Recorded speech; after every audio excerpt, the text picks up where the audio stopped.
Hello everyone.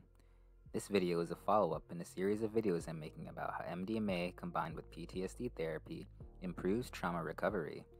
In this video, I will discuss some of the evidence showing that MDMA promotes fear extinction. PTSD is often treated with exposure therapy. This kind of therapy involves exposing the patient to things that remind them of their trauma, but in a way that is safe for the patient. Exposure therapy takes advantage of a type of learning called fear extinction. Fear extinction learning is what happens when a sensory cue or context that causes you fear is gradually learned to be safe. For example, say you are crossing the street at a highly trafficked crosswalk where you live. If an accident were to occur, you were hit by a car, your brain will associate the sights, sounds, and smells at the intersection with the accident. After the accident, being exposed to the sensory cues as you approach the crosswalk elicits a learned fear response. However, since you live in the area, you may find yourself needing to cross it again in order to reach your destination.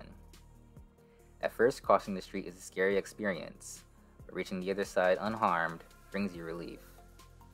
Gradually, the more you cross the street without any accident occurring, you learn that the crosswalk is not dangerous and you are no longer afraid. This learning is called fear extinction and is the basic principle behind exposure-based PTSD therapy. One hypothesis for MDMA's efficacy in PTSD treatment is that it enhances fear extinction learning during exposure therapies. In this video, I will discuss some of the data supporting this hypothesis in mice. To study fear extinction, scientists use a fear conditioning paradigm in rodents.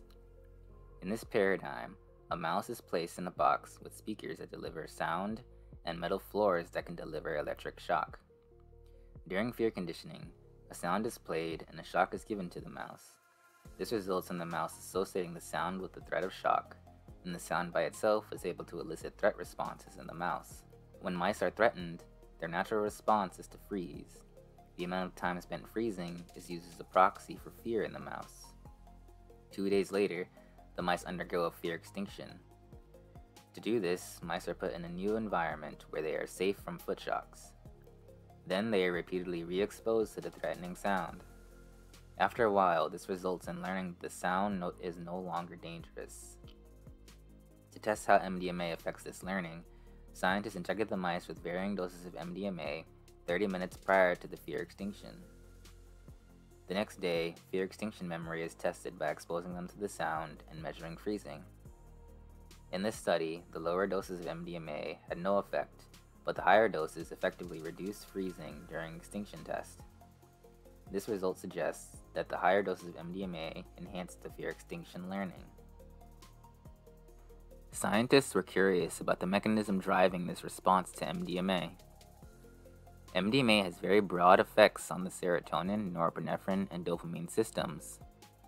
Neurons releasing these neurotransmitters have transporter proteins that reuptake these neurotransmitters for recycling.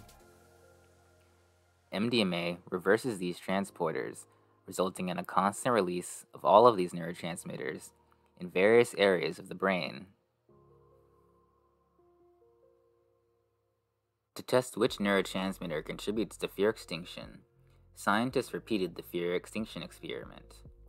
However, instead of just injecting MDMA, scientists co-injected blockers of either serotonin, norepinephrine, or dopamine transporters. If blocking the transporters also blocked MDMA's ability to promote fear extinction, then this neurotransmitter system is key for MDMA's effects. This experiment showed that only blockade of the serotonin transporter was enough to completely block MDMA's effect on fear extinction, suggesting that MDMA's effect on serotonin release contributes the most to enhancing fear extinction. Scientists then wanted to know what brain area MDMA acts on to promote fear extinction. One brain area critical for the learned threat association is the amygdala. After fear conditioning, this region is responsible for driving fear responses to threatening sensory cues. During fear extinction, however, activity in a brain region called the ventromedial prefrontal cortex is important for learning that these cues no longer predict danger. This brain region connects to the amygdala and it inhibits threat responses generated by the amygdala. This results in a reduced fear response to cues that previously predicted danger.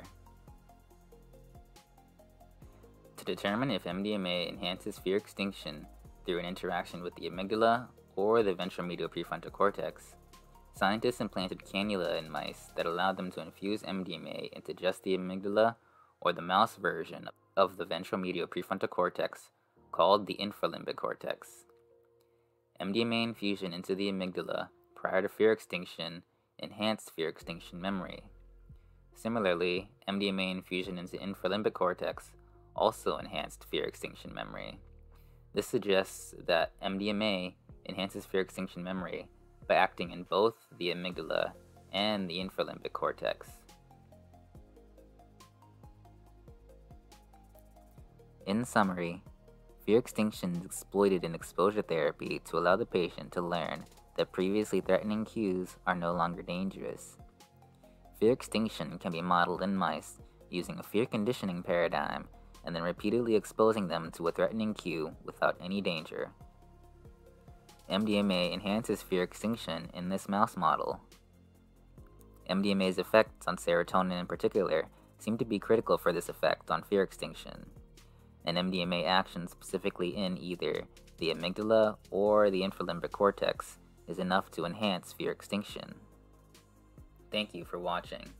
Links to sources of all the things I discussed in this video can be found in the description below.